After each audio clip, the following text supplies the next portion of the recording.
Hello judicial service aspirants. Judicial dream की concept class में आपका वेलकम है। आज हम मुस्लिम लॉ पढ़ेंगे। इसमें हम वॉइड एंड इर्रेगुलर गिफ्ट्स की बात करेंगे। तो चलिए लेक्चर की शुरुआत करते हैं। सबसे पहले हम वॉइड गिफ्ट की बात करते हैं। यहाँ पर हमारे पास मुस्लिम लॉ में 4 तरह के वॉइड गिफ्ट्स हैं। हमने पिछले लेक्चर में देखा कि एक गिफ्ट को वैलिड गिफ्ट बनने के लिए क्या क्या एसेंशियल फुलफिल करने पड़ेंगे। वैसे ही आज हम यहाँ वॉइड गिफ्ट्स की बात करते हैं। तो सबसे पहले हम बात करेंगे gift to unborn person. Muslim law में रिक्वायरमेंट है कि जो डोनी हो वो एग्जिस्टेंस में होनी चाहिए at the time of delivery of the gift, क्योंकि एक बड़ा एसेंशियल है एक गिफ्ट को वैलिड गिफ्ट बनने का कि डोनी को जो गिफ्ट है उसे एक्सेप्ट करना होता है।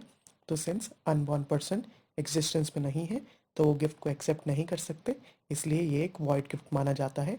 वैसे ही सिमिलर केस है डेड पर्सन के केस में।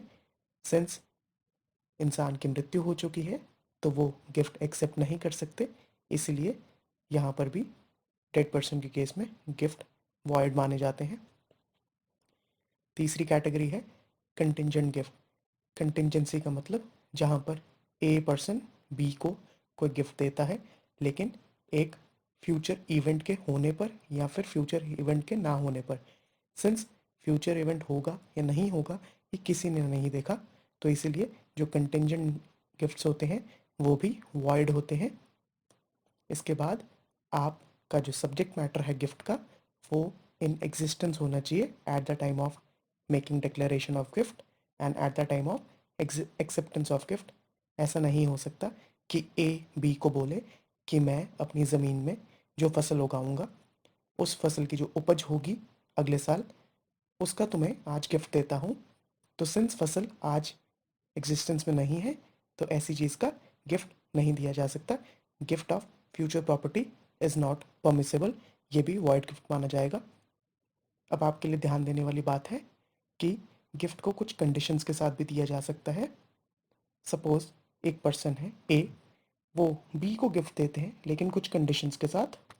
फॉर एग्जाम्पल ए बी को बोलते हैं कि I will gift you my house, और बी उसे एक्सेप्ट करते हैं, लेकिन ए एक कंडीशन लगा देते हैं कि बी जो घर है उसे किसी भी और व्यक्ति को नहीं बेच सकते इन फ्यूचर में, सिर्फ सी को बेचेंगे।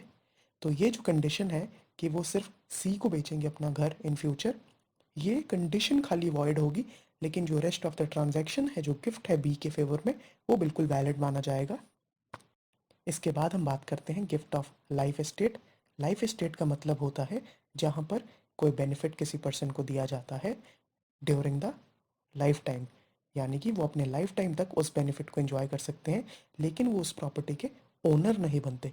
वैसे ही जब गिफ्ट किसी को हम लाइफ टाइम के लिए देते हैं तो वो उस गिफ्ट को एंजॉय कर सकते हैं ड्यूरिंग द लाइफ टाइम, और ऐसे गिफ्ट्स को मुस्लिम लॉ में वैलिड माना गया है। फॉर एग्जाम्पल अगर ए बी को लाइफ टाइम के लिए गिफ्ट देते हैं और ये बोलते हैं कि ये जो घर है इसे आप एंजॉय कर सकते हैं, इसमें रह सकते हैं, लेकिन आपकी डेथ के बाद ये गिफ्ट ये घर सी को पास ऑन हो जाएगा, तो हम ये बोलेंगे कि जो एक्चुअल गिफ्ट है वो सी के फेवर में दिया गया है।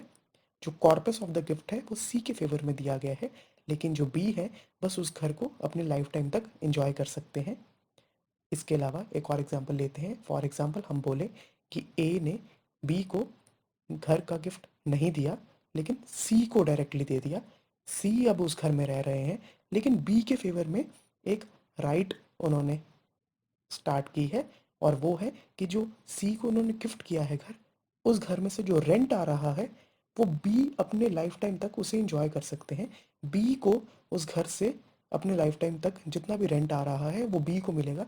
यूसुफ्रक जो है उस घर का वो बी को मिलेगा। तो ये जो यूसुफ्रक जो बी इंजॉय करेंगे अपने लाइफ टाइम तक, यहाँ पर उसे हम गिफ्ट ही बोलेंगे, और ये गिफ्ट ए ने बी को दिया है फॉर हिज लाइफ टाइम, तो इसे गिफ्ट ऑफ लाइफ एस्टेट बोलेंगे, और ये मुस्लिम लॉ में वैलिड है। लेकिन जो एक्चुअल ट्रांजैक्शन गिफ्ट की हुई है वो सी के फेवर में हुई है जिनके पास वो घर है। इसके बाद हम बात करेंगे इर्रेगुलर गिफ्ट्स की। इर्रेगुलर गिफ्ट्स वैलिड और वॉइड गिफ्ट्स के बीच में आते हैं। इन्हें मूशा भी कहा जाता है। मूशा का मतलब होता है अनडिवाइडेड शेयर, जो शेयर अभी स्पेसिफाई नहीं हुआ, जिसका पार्टीशन नहीं हुआ, जिसे हमें ये नहीं पता कि एक पर्टिकुलर प्रॉपर्टी में कितना हिस्सा किस पर्सन का है। यहाँ पर प्रॉपर्टी मूवेबल भी हो सकती है और इमूवेबल भी हो सकती है। अब मूशा को समझते हैं। मूशा का जैसे हमने मतलब समझा अनडिवाइडेड शेयर। अब ये अनडिवाइडेड शेयर यानी कि जहाँ पर पार्टीशन नहीं हुआ, हमें पता नहीं है किसका शेयर कितना है, शेयर स्पेसिफाई नहीं हुए, ऐसी non specification of shares indivisible property में भी हो सकती है जिस प्रॉपर्टी को डिवाइड ही नहीं किया जा सकता। फॉर एग्जाम्पल कोई सीढ़ियाँ हैं, स्टेयर्स हैं किसी घर में, आपके पास अपर फ्लोर है, लोअर फ्लोर है, आप एक फ्लोर एक भाई को दे सकते हैं, दूसरा फ्लोर दूसरे भाई को दे सकते हैं, पर सीढ़ी जो है उसे कौन यूज़ करेगा, आप उसे कैसे डिवाइड करेंगे? तो सीढ़ी जो है, जो स्टेयर केस है, वो इनडिविजिबल प्रॉपर्टी मानी जाएगी जिसे हम डिवाइड नहीं कर सकते। लेकिन ऐसी इनडिविजिबल प्रॉपर्टी का जो गिफ्ट है उसे वैलिड गिफ्ट माना जाता है।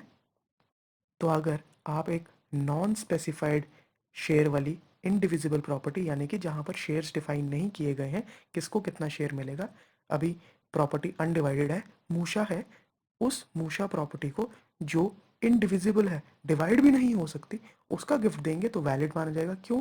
क्योंकि वो ऑब्वियसली डिवाइड ही नहीं हो सकती। तो अगर आप उसके शेयर्स डिटरमिन या स्पेसिफाई कर भी देंगे तो उसका फ़ायदा क्या होगा? शेयर्स तो स्पेसिफाई हो ही नहीं सकते, तो इसलिए गिफ्ट उसका अनडिविजिबल स्टेट में भी दे सकते हैं।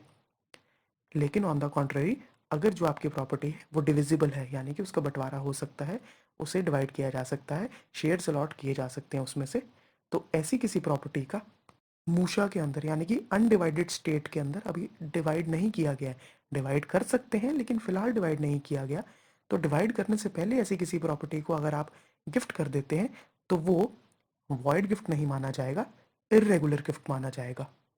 इरेगुलर गिफ्ट माना जाएगा, इसका क्या मतलब है? इसका ये मतलब है ये जो गिफ्ट है अभी इरेगुलर है लेकिन इसे वैलिड बनाया जा सकता है अगर हम ये जो प्रॉपर्टी हमने गिफ्ट की है इसमें हम शेयर्स डिफाइन करते हैं, इसे डिवाइड कर दे। पहले इंडिविजिबल, पहले डिवाइड नहीं की गई थी लेकिन डिविजिबल प्रॉपर्टी है जिसे डिवाइड किया जा सकता है, इसी डिविजिबल प्रॉपर्टी को जब हम डिवाइड कर देंगे तो ये जो इरेगुलर गिफ्ट है ये इरेगुलर से वैलिड गिफ्ट बन जाएगा। शिया लॉ में गिफ्ट चाहे आपका अनडिवाइडेड शेयर का डिविजिबल प्रॉपर्टी में हो या फिर अनडिवाइडेड शेयर का इनडिविजिबल प्रॉपर्टी में हो, दोनों वैलिड माने जाते हैं। लेकिन सुन्नी लॉ में अनडिवाइडेड शेयर इंडिविजुअल प्रॉपर्टी में तो वैलिड माना ही जाता है, लेकिन अनडिवाइडेड शेयर डिविजिबल प्रॉपर्टी में वैलिड नहीं माना जाता, इरेगुलर माना जाता है। लेकिन इसे हम वैलिड मान सकते हैं सुन्नी लॉ में भी, कब? जब हम उनके शेयर्स डिफाइन कर देंगे, उसे डिवाइड कर देंगे। तो ये था आज का आपका lecture void and irregular gifts पर। अगर आपको इस टॉपिक पर एमसीक्यूज़ की पीडीएफ चाहिए तो आप हमारा WhatsApp group, Telegram channel join कर सकते हैं। और अगर आपको इस टॉपिक पर मॉडल आंसर की पीडीएफ चाहिए तो आप हमारा फेसबुक ग्रुप और हमारा इंस्टाग्राम चैनल भी लाइक कर सकते हैं।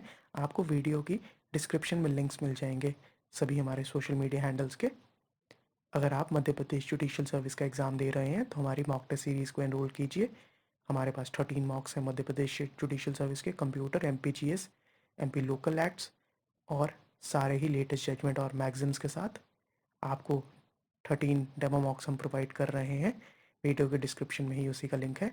बिहार जुडिशियल सर्विस का एग्ज़ाम दे रहे हैं तो बड़ी शॉर्ट लेकिन बड़ी इफेक्टिव मॉक टेस्ट सीरीज़ है हमारे पास 6 मॉक टेस्ट की, आप इसे भी एनरोल करवा सकते हैं। वीडियो के डिस्क्रिप्शन में इसका लिंक है, आप डेमो मॉक्स एनालाइज कीजिए। वीडियो पसंद आई तो चैनल को सब्सक्राइब कीजिए, वीडियो को लाइक एंड शेयर कीजिए।